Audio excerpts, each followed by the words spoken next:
Bismillahirrahmanirrahim. Assalamualaikum warahmatullahi wabarakatuh. Halo rekan-rekan sekalian, kembali bersama saya Andik Purwanto, mahasiswa Universitas Superasia. Kali ini akan menyampaikan presentasi mata kuliah akuntansi biaya dengan tema metode harga pokok atas produk bersama dan produk sampingan. Pertama, kita jelaskan pengertian dan karakteristik produk bersama dan produk sampingan. Karakteristik produk utama dan produk sampingan adalah sebagai berikut. Yang pertama, produk bersama merupakan produk-produk utama yang dihasilkan dengan sengaja sesuai dengan tujuan produksi melalui suatu proses atau serangkaian proses dan dilakukan secara simultan. Kalau produk sampingan dihasilkan bersama dengan produk utama dalam suatu proses atau serangkaian proses tanpa dimaksudkan untuk membuat produk-produk ini.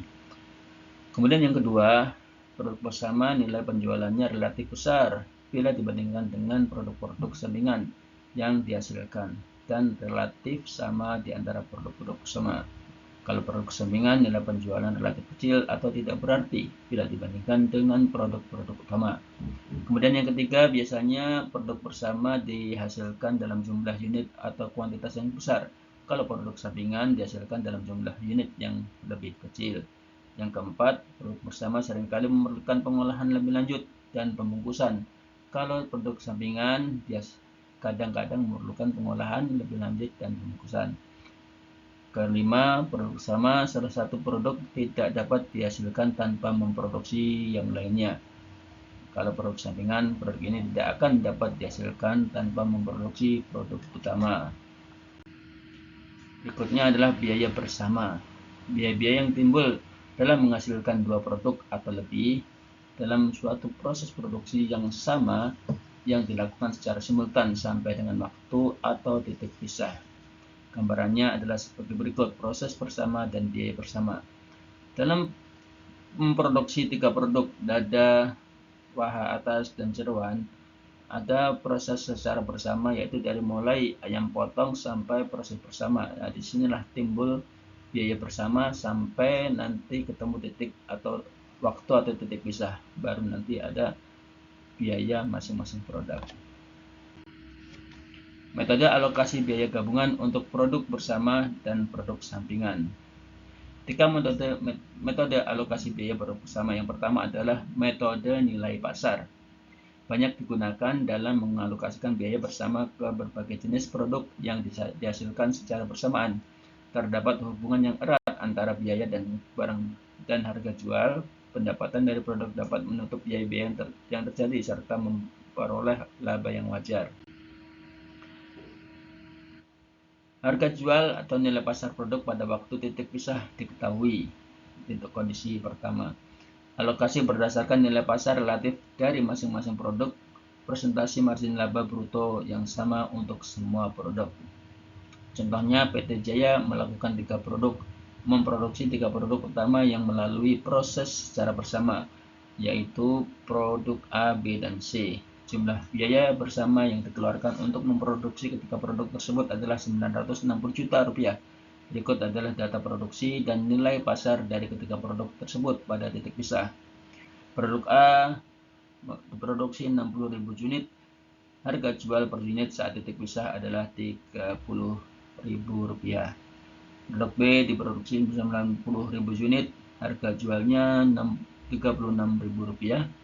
Produk C diproduksi 90.000 unit. Harga jualnya Rp24.000. Tabel berikut memperlihatkan cara mengalokasikan biaya bersama ke produk A, B, dan C berdasarkan proporsi nilai pasarnya. Dari tabel tersebut kita lanjutkan menghitung total nilai pasar masing-masing produk.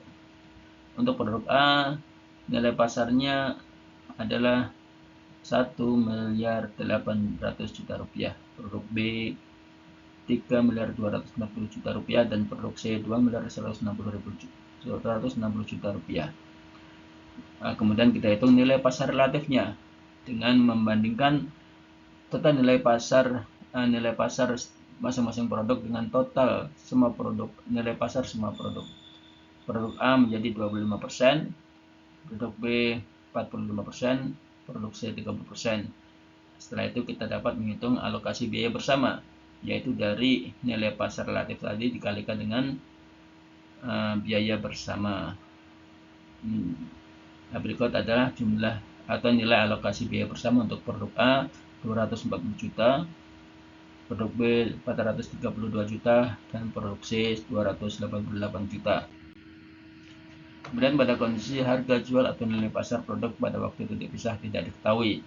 Pada saat titik pisah tidak diketahui nilai pasarnya karena masih harus diolah lebih lanjut, biaya bersama dialokasikan menggunakan nilai pasar hipotesis pada titik pisah. Nilai pasar hipotesis sama dengan nilai pasar barang jadi dikurangi tambahan biaya pengolahan lebih lanjut.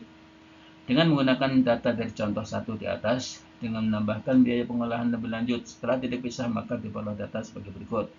Produk A dengan jumlah unit 60.000, harga jual per unit barang jadi Rp60.000, biaya pengolahan lebih lanjut ada 150 juta. Kemudian produk B 90.000 unit, harga jual per unit 48.000 dan biaya pengolahan lebih lanjut 180 juta. Produk C 90.000 unit, harga jual per unit barang jadi 12.000 dan biaya pengolahan lebih lanjut 60 juta rupiah. Tadi harganya 42.000. Tabel berikut memperlihatkan alokasi biaya produksi bersama ke produk A, B, dan C dengan menggunakan metode nilai pasar yang tidak diketahui saat titik pisah. Produk A kita hitung total nilai pasarnya. Jadi mengalikan jumlah produksi dikali dengan harga nilai pasar barang jadi per unitnya. Jadi produk A nilai pasarnya adalah 3.600.000 juta, produk B 4.320 juta, produk C 3.780 juta.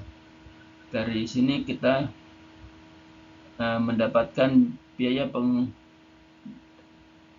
nilai pasar hipotesis, di mana nilai pasar hipotesis ini didapatkan dari total nilai pasar dikurangi biaya pengolahan lebih lanjut setelah titik pisah. Jadi untuk produk A nilai pasarnya dikurangi biaya pengolahan setelah titik pisah adalah menjadi 3.460 juta, produk B 4.140 juta, dan produk C 3.720 juta. Di sini kita hitung nilai pasar hipotesis relatifnya, nilai pasar hipotesis masing-masing produk dibandingkan dengan total nilai pasar hipotesis keseluruhan produk. Jadi nilai pasar hipotesis relatifnya adalah produk A 30,5%, produk B 36,6%, produk C 32,89%. Dari sini kita ketahui alokasi biaya bersama untuk produk A 292.838.000 sekian. Produk B 351.405.000 sekian. Produk C 315.755.000 sekian. Berikutnya adalah keputusan untuk menjual pada titik pisah atau memproses lebih lanjut. Apabila harga jual setelah proses lebih lanjut dikurangi harga jual setelah titik pisah itu lebih besar daripada biaya proses lebih lanjut yang terpisah, maka pilihannya adalah proses lebih lanjut.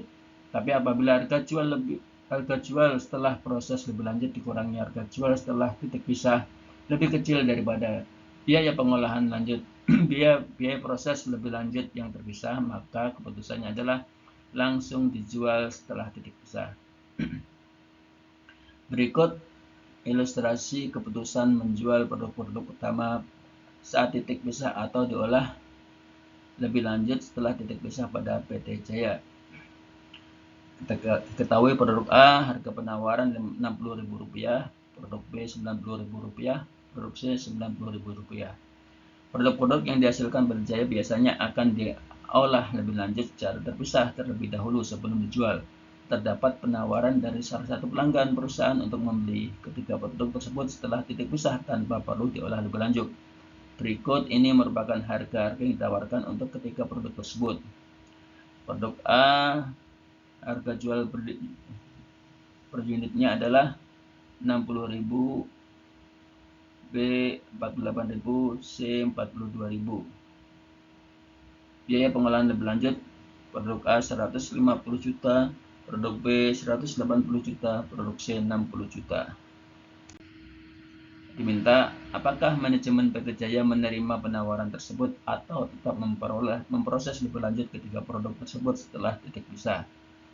Jawabannya adalah sebagai berikut. Yang pertama, kita hitung selisih harga jual produk setelah diproses lebih lanjut dengan harga jual produk pada titik pisah seperti tabel berikut. Nah, pada produk A, harga jual setelah proses lebih lanjut adalah Rp60.000. Harga penawaran atau harga jual saat titik pisah adalah Rp56.000. Produk B, harga jual setelah proses lebih lanjut Rp48.000. Harga penawaran harga jual saat titik pisah Rp42.000. Produk C, harga jual setelah proses lebih lanjut Rp42.000. Harga penawaran saat titik pisah Rp40.000. Di sini ada selisih untuk produk A Rp4.000, produk B Rp6.000 dan produk C Rp2.000. Bandingkan selisih harga jual tersebut dengan biaya pengolahan atau proses lebih lanjut per unit dari setiap produk. Jika selisih harga jual lebih besar daripada biaya pengolahan lebih lanjut per unit, perusahaan akan menolak penawaran. Jika selisih harga jual lebih kecil biaya proses lebih lanjut, maka produk sebaiknya dijual saat titik pisah. Biaya proses lebih lanjut per jumlah produksi. Berikut adalah tabel perhitungannya. Produk A dengan selisih harga jual proses lebih lanjut dan harga jual titik pisah Rp4.000. Kemudian biaya proses lebih lanjut per unit adalah Rp2.500. Nah, selisihnya adalah Rp1.500. Kemudian produk B, jadi maka dipilih proses lebih lanjut. Produk B, selisih harga jual proses lebih lanjut dan harga jual saat titik pisah Rp6.000. Biaya proses lebih lanjut per unit adalah Rp2.000.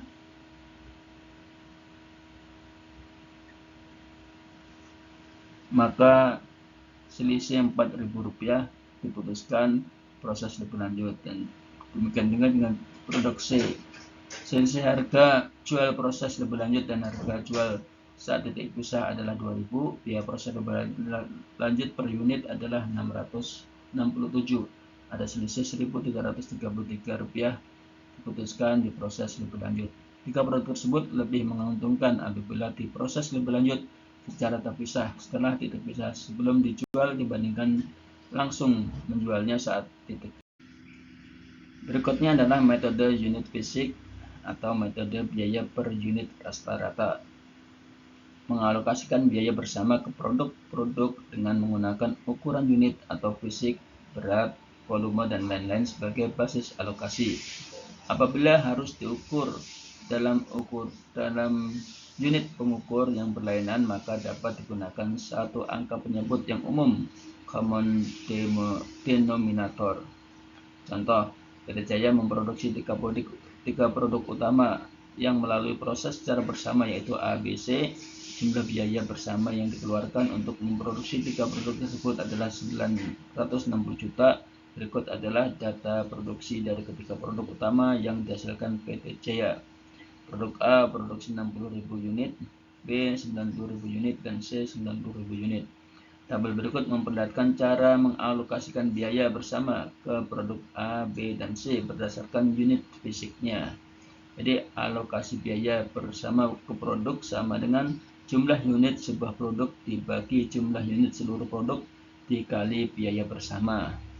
Nah, produk A produksinya ada 60.000, kemudian unit fisik relatifnya adalah 25%. Ini didapat dari 60.000 dibagi total produksi seluruh unit 240.000, sehingga didapatkan 25%. Kemudian produk B 37,5%, produk C 37,5%. maka didapatkan alokasi biaya bersamanya adalah produk A 240 juta, produk B 360 juta, produk C 360 juta rupiah. Kemudian yang ketiga, metode biaya rata-rata tertimbang. Metode ini tentunya di luar kedua metode tadi, di mana digunakan saat kesulitan dalam memproduksi. Kemudian jumlah bahan baku langsung yang dipakai dan waktu yang dihabiskan untuk memproduksi, serta perbedaan dalam tenaga kerja dan ukuran fisik. Demikian yang dapat saya sampaikan. Kurang lebihnya mohon maaf. Terima kasih. Assalamualaikum warahmatullahi wabarakatuh.